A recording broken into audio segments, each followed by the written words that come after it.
এখন চোখ রাখছি আজকের গুরুত্বপূর্ণ হেডলাইন্সে। গান্ধী মূর্তি ভাঙচুর মর্যাদাহানিকর, মন্তব্য ট্রাম্পের। সীমান্ত উত্তেজনা নিয়ে আলোচনার মধ্যেই পূর্ব লাদাখে 2 থেকে 2.5 কিলোমিটার পিছিয়ে গেল চীনের সেনা, একই পথে ভারতীয় বাহিনী।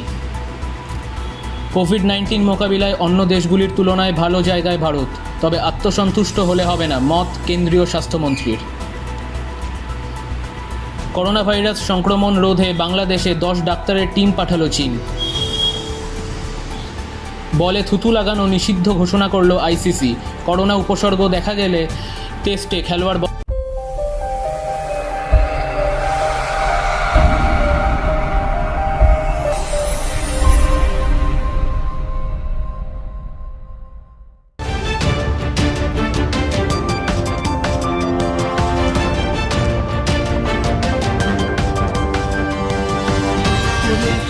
আপনারা দেখছেন ভয়েস অফ বাংলা। দেশের সকল প্রান্তের খবর বাংলায় পেতে চ্যানেলটিকে সাবস্ক্রাইব করুন এবং আপডেট থাকতে বেল আইকনে প্রেস করুন। বন্ধুরা, ভিডিওটি লাইক করুন, আপনাদের একটি লাইক আমাদের ভিডিও বানাতে উৎসাহ দেয়। এখন শুরু করছি আজকের বিস্তারিত খবর। নমস্কার, শুরু করছি বিস্তারিত খবর। আজকের প্রথম খবর। ওয়াশিংটন। সম্প্রতি মার্কিন যুক্তরাষ্ট্রে পুলিশের অত্যাচারে কৃষ্ণাঙ্গ যুবক জর্জ ফ্লয়েডের মৃত্যুর প্রতিবাদে বিক্ষোভের সময় মহাত্মা গান্ধীর মূর্তি ভাঙচুরের ঘটনাকে মর্যাদাহানিকর বলে ব্যাখ্যা করলেন মার্কিন প্রেসিডেন্ট ডোনাল্ড ট্রাম্প। 2 জুন মধ্যরাতে ভারতীয় দূতাবাসের কাছে অজ্ঞাত পরিচয় ব্যক্তিরা গান্ধীর মূর্তির উপরে হামলা চালায়। এই ঘটনার পরিপ্রেক্ষিতে অভিযোগ দায়ের করে ভারতীয় দূতাবাস। Metropolitan police, national park service ও মার্কিন বিদেশ দপ্তরের এই ঘটনাকে তদন্ত করার আর্জি জানানো হয়। গান্ধী মূর্তির পুরনো অবস্থায় ফিরিয়ে দেওয়ার জন্য কাজ শুরু হয়েছে। গত সপ্তাহে মার্কিন যুক্তরাষ্ট্রের আইনসভার সদস্যদের পাশাপাশি ট্রাম্পের পরামর্শদাতা কিম্বারলি গিলফয়েলেও গান্ধী মূর্তি ভাঙচুরের নিন্দা করেন।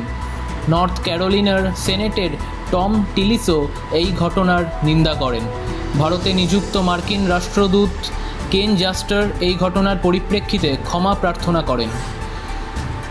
2000 সালের 16 সেপ্টেম্বর তৎকালীন মার্কিন প্রেসিডেন্ট বিল ক্লিন্টনের উপস্থিতিতে ওয়াশিংটনে গান্ধী মূর্তির আবরণ উন্মোচন করেন ভারতীয় তৎকালীন প্রধানমন্ত্রী অটল বিহারী বাজপেয়ী। এবার সেই মূর্তিতেই ভাঙচুর করা হলো। এই বছরের ফেব্রুয়ারিতে ভারত সফরে এসেছিলেন ট্রাম্প ও মার্কিন ফার্স্ট লেডি মেলানিয়া। তারা আহমেদাবাদে সবরমতী আশ্রমে গিয়েছিলেন। ট্রাম্প সেখানে গিয়ে চরকা কাটেন। তাদের সঙ্গে ছিলেন ভারতের প্রধানমন্ত্রী নরেন্দ্র মোদী। এরপর মোতেরা স্টেডিয়ামে নমস্তে ট্রাম্প অনুষ্ঠানে গিয়ে গান্ধীর লবণ সত্যাগ্রহের কথা উল্লেখ করেন মার্কিন প্রেসিডেন্ট। পরের দিন নয়াদিল্লির রাজঘাটে গান্ধীর সমাধিস্থলে গিয়েও শ্রদ্ধার্ঘ্য অর্পণ করেন ট্রাম্প ও মেলানিয়া। এখন চোখ রাখছি আজকের দ্বিতীয় গুরুত্বপূর্ণ খবরে। নয়াদিল্লি। পূর্ব লাদাখ সীমান্তে ভারতীয় ও চীনের সেনাবাহিনীর মধ্যে উত্তেজনা প্রশমনের জন্য বিভিন্ন স্তরে আলোচনা চলেছে। এরই মধ্যে স্বস্তির খবর পাওয়া যাচ্ছে। চীনের সেনাবাহিনী 2 থেকে 2.5 কিলোমিটার পিছিয়ে গিয়েছে বলে জানা গিয়েছে। ভারতীয় সেনাও একই পথে হাঁটছে। সীমান্ত থেকে কিছু জওয়ান ও যুদ্ধে ব্যবহৃত গাড়ি সরানো হয়েছে। ফলে সীমান্তে উত্তেজনা কমার ইঙ্গিত মিলেছে। গত শনিবার ভারত ও চীনের সেনাবাহিনীর লেফটেন্যান্ট জেনারেল স্তরে সীমান্ত পরিস্থিতি নিয়ে বৈঠক হয়।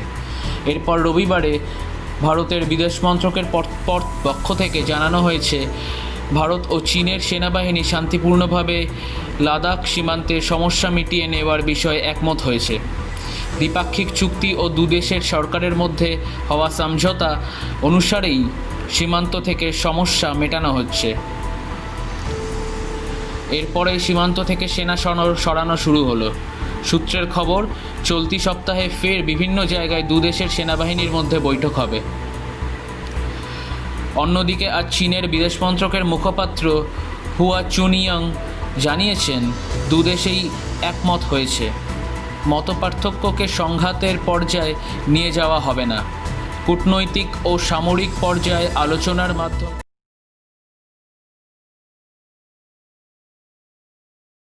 So the next set of questions is on China. We have received several questions on China. They pertain to the situation on the ground, on the reports of disengagement, on the current situation in specific areas on the border, on our reaction to the statement by the Chinese Foreign Ministry spokesperson regarding positive consensus on present and future engagement between the two sides, on the nature and level of contacts, and on the outcome of the meeting of the Corps commanders today. As you are aware, a meeting was held between the Corps commanders of India and China on 6th of June in the Chushul Moldo region. This meeting was in continuation of our diplomatic and military engagement, which both sides have maintained, in order to address the situation in the areas along the India-China borders. It was agreed in this meeting that an early resolution of the situation would be in keeping with the guidance of our leaders. The two sides are therefore maintaining their military and diplomatic engagements to peacefully resolve the situation at the earliest, as also to ensure peace and tranquility in the border areas. This is essential for the further development of India-China bilateral relations.6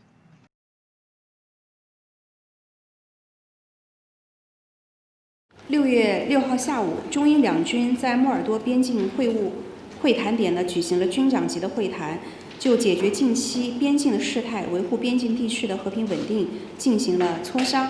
中英双方通过外交和军事的渠道，就解决当前边境的事态保持了密切的沟通。双方达成了一个共识，就是要落实好两国领导人的重要的共识，不让分歧上升为争端，要共同努力去维护边境地区的和平与安宁，为双边关系健康稳定发展营造良好的氛围。所以目前中印边境地区的局势总体上是稳定的、可控的，双方呢也都有意愿、有能力通过谈判协商妥善解决有关的问题。যদি আপনারা এই ভিডিওটিকে এখনও like না করে থাকেন তাহলে অবশ্যই like করবেন এবং সাবস্ক্রাইব করবেন আমাদের এই চ্যানেলকে, আর ভিডিওটি দেখার পরে সকলের সাথে শেয়ার করবেন। এখন চোখ রাখছি আজকের তৃতীয় গুরুত্বপূর্ণ খবরে। নয়াদিল্লি, কোভিড-19 সংক্রমণ মোকাবিলায় অন্য দেশগুলির তুলনায় ভারত ভালো জায়গায় আছে, তবে আত্মসন্তুষ্টির কোনো অবকাশ নেই, বললেন কেন্দ্রীয় স্বাস্থ্যমন্ত্রী হর্ষবর্ধন। মঙ্গলবার ভিডিও কনফারেন্সিংয়ের মাধ্যমে কোভিড-19 সংক্রান্ত উচ্চ পর্যায়ের মন্ত্রীগোষ্ঠীর 16তম বৈঠকে অতিমারির হ্রাস টেনে ধরার পন্থা কৌশল খতিয়ে দেখা হয়।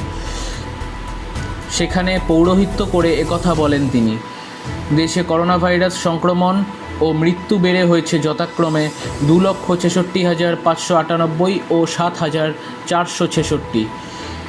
এই প্রেক্ষাপটে দেশে কোভিড-19 মোকাবিলার সর্বশেষ পরিস্থিতি, চলতি কৌশলের প্রভাব প্রতিক্রিয়া নিয়ে আলোচনা হয়। স্বাস্থ্যমন্ত্রক সূত্রে বলা হয়েছে, মন্ত্রীগোষ্ঠীর কাছে তথ্য পরিসংখ্যান পেশ করতে ভারত ও অন্য যেসব দেশে একই পর্যায়ে লকডাউন শিথিল করা হয়েছে তাদের অবস্থার তুলনা টানা হয়। লকডাউনের প্রাপ্ত সুফলগুলির কথা উল্লেখ করে ভাইরাসের হ্রাস টেনে ধরতে সেগুলি কিভাবে কাজে লাগানো হয়েছে তাও বলা হয়।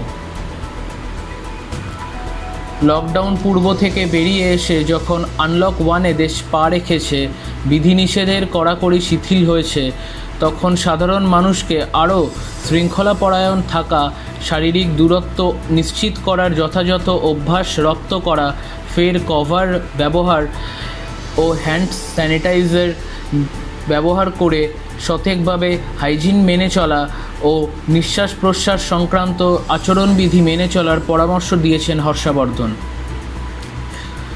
দেশের মানুষকে আরোগ্য সেতু ডাউনলোড করার কথা স্মরণ করে দিয়েছেন তিনি। এই অ্যাপ কোভিড-19 সংক্রমণের ঝুঁকি নির্ণয়ে সুরক্ষিত থাকতে সাহায্য করবে। আজকের দিন পর্যন্ত 12.55 কোটির বেশি নাগরিক অ্যাপটি ডাউনলোড করেছে বলে মন্ত্রক জানিয়েছে। এদিকে একে একে সব বেসরকারি এবং সরকারি দপ্তর খুলছে।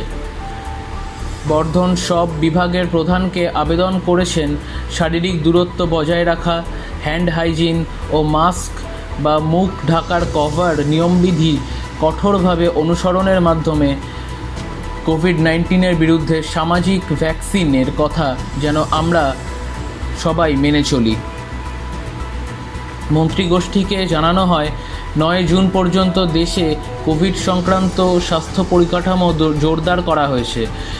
নির্ধারিত 958টি কোভিড হসপিটালে 1,67,883টি আইসোলেশন বেড ও 21,614টি আইসিইউ এবং এরই সাথে 73,469টি অক্সিজেনের বন্দোবস্ত বেড সম্পন্ন ব্যবস্থার করা হয়েছে। এখন শুরু করছি আজকের চতুর্থ গুরুত্বপূর্ণ খবর। ঢাকা। বাংলাদেশকে নোভেল করোনা ভাইরাস সংক্রমণ রোধে সাহায্য করতে 10 সদস্যের মেডিকেল টিম পাঠালো চীন। টিমে 6 জন পুরুষ, 4 জন মহিলা ডাক্তার রয়েছেন। চীনা দলটিকে ঢাকার হজরত শাহজালাল আন্তর্জাতিক বিমানবন্দরে স্বাগত জানান বাংলাদেশের বিদেশমন্ত্রী ডক্টর এ.কে. আব্দুল মোমেন ও বাংলাদেশে নিযুক্ত চীনা রাষ্ট্রদূত লি জিমিং। বাংলাদেশ বিদেশ মন্ত্রকের জনৈক মুখপাত্র জানিয়েছেন, চীনা দলটিকে স্বাগত জানিয়ে কোনো একটি দেশের একার পক্ষে অতিমারি রোখা সম্ভব নয়। তাই বিভিন্ন দেশের সহযোগিতা আদান প্রদান অতি অবশ্যই চাই বলে মন্তব্য করেন মোমেন। চীনের জাতীয় স্বাস্থ্য কমিশন এই সফরের আয়োজন করেছে। বাংলাদেশেও করোনা ভাইরাস সংক্রমণ দ্রুত বাড়ছে। সর্বশেষ তথ্য হলো কোভিড-19 সংক্রমিত মানুষের সংখ্যা 68,504 এবং মৃত 930 জন। বাংলাদেশি বিদেশ মন্ত্রকের মুখপাত্রটি বলেন, চীনা চিকিৎসকেরা অধিকাংশই শ্বাসপ্রণালী সংক্রান্ত রোগের বিশেষজ্ঞ। তারা কোভিড-19 চিকিৎসার জন্য বরাদ্দ হাসপাতাল, কোয়ারেন্টাইন সেন্টার ও পরীক্ষা করার কেন্দ্রগুলিতে যাবেন। বাংলাদেশি ডাক্তারদের সঙ্গে অতিমারি নিয়ে আলোচনা করে তারা নিয়ন্ত্রণ ও চিকিৎসার জন্য সুচিন্তিত পরামর্শ দেবেন। এখন চোখ রাখছি আজকের পঞ্চম তথা সর্বশেষ গুরুত্বপূর্ণ খবরে। দুবাই। করোনা ভাইরাস পরিস্থিতিতে ক্রিকেটের নিয়মে কিছু অদলবদল আনার কথা ঘোষণা করল আইসিসি। ভারতের প্রাক্তন অধিনায়ক অনিল কুম্বলের নেতৃত্বাধীন ক্রিকেট কমিটি যে প্রস্তাবগুলি দিয়েছিল সেগুলি কার্যকর করছে আইসিসি।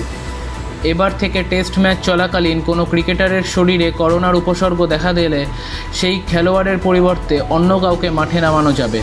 এছাড়া আরও জানানো হয়েছে, বল চকচকে রাখার জন্য থুতু ব্যবহার করা যাবে না। যে দেশে আন্তর্জাতিক সিরিজ হবে সেই দেশের আম্পায়াররাই দায়িত্বে থাকবেন। আগামী মাস থেকে ফের শুরু হচ্ছে আন্তর্জাতিক ক্রিকেট। ইংল্যান্ডের বিরুদ্ধে 3টে টেস্ট ম্যাচ খেলবে ওয়েস্ট ইন্ডিজ। সেই সিরিজে অবশ্য স্টেডিয়ামে দর্শকদের প্রবেশাধিকার থাকবে না। এই সিরিজের জন্য আজই ইংল্যান্ডে পৌঁছে গিয়েছে ওয়েস্ট ইন্ডিজ দল। এদিনই আইসিসির পক্ষ থেকে এক প্রেস বিজ্ঞপ্তিতে জানানো হয়েছে, অনিল কুম্বলের নেতৃত্বাধীন ক্রিকেট কমিটির সুপারিশ কার্যকর করার সিদ্ধান্ত নিয়েছে ICC chief executive committee. Cricket যখন ফের শুরু হবে তখন করোনা ভাইরাসের ঝুঁকি কমানো এবং খেলোয়াড় ও আম্পায়ারদের সুরক্ষার কথা ভেবেই এই সিদ্ধান্ত নেওয়া হয়েছে। অস্ট্রেলিয়ার প্রয়াত ক্রিকেটার ফিলিপ হিউজের ঘটনার পুনরাবৃত্তি রোখার জন্য আইসিসি ক্রিকেটে খেলোয়াড় পরিবর্তনের নিয়ম চালু করে। কোনো খেলোয়াড় চোট পেলে এতদিন তার পরিবর্তে অন্য কাউকে মাঠে নামানো যেত। এবার করোনার উপসর্গ দেখা দিলেও সংশ্লিষ্ট ক্রিকেটারকে বদল করা যাবে। ম্যাচ রেফারি এ বিষয়ে চূড়ান্ত সিদ্ধান্ত নেবেন। তবে এই নিয়ম শুধু টেস্ট ম্যাচেই প্রযোজ্য হবে। একদিনের আন্তর্জাতিক ও টি-20 ম্যাচে এই নিয়ম কার্যকর হবে না। সম্প্রতি শোনা যাচ্ছিল বলে থুতু লাগানো নিষিদ্ধ হবে, কারণ থুতুর মাধ্যমে সংক্রমণ ছড়ানোর আশঙ্কা রয়েছে। আজ সরকারিভাবে সে কথা জানিয়ে দিল আইসিসি। কোনো দল যদি নিষেধাজ্ঞা সত্ত্বেও বলে থুতু ব্যবহার করে তাহলে প্রতি ইনিংসে 2 বার হুঁশিয়ারি দেওয়া হবে। ফের খেলা শুরু করার আগে বল পরিষ্কার করার নির্দেশ দেবেন আম্পায়াররা। দ্বিতীয়বার সতর্কিত হওয়ার পরেও যদি কোনো দল বলে থুতু ব্যবহার করে তাহলে বিপক্ষ দল পেনাল্টি হিসেবে 5 রান পাবে। এতদিন আন্তর্জাতিক সিরিজে নিরপেক্ষ আম্পায়ার ব্যবহার করার নিয়ম চালু ছিল, তবে করোনা পরবর্তী পরিস্থিতিতে সেই নিয়মেও বদল হয়েছে। আইসিসি এলিট প্যানেল ও আইসিসি আন্তর্জাতিক প্যানেল থেকে আম্পায়ার, ম্যাচ রেফারি বেছে নেওয়া হবে। এই নিয়ম চালু করার পাশাপাশি প্রতি ইনিংসে 2টি দলই অতিরিক্ত একটি অসফল ডিআরএস নিতে পারবে বলে জানিয়েছে আইসিসি। শৃঙ্খলা ভঙ্গের অভিযোগের মীমাংসার ক্ষেত্রে ম্যাচ রেফারিকে সাহায্য করবে আইসিসি ক্রিকেটের সংবাদ এখানেই শেষ। যদি আপনারা আমাদের সাথে জুড়ে থাকতে চান তাহলে অবশ্যই আমাদের চ্যানেলকে সাবস্ক্রাইব করুন, লাইক করুন এবং প্রতিটি ভিডিওকে সবার সাথে শেয়ার করুন। ধন্যবাদ। ঘরে থাকুন, সুস্থ থাকুন।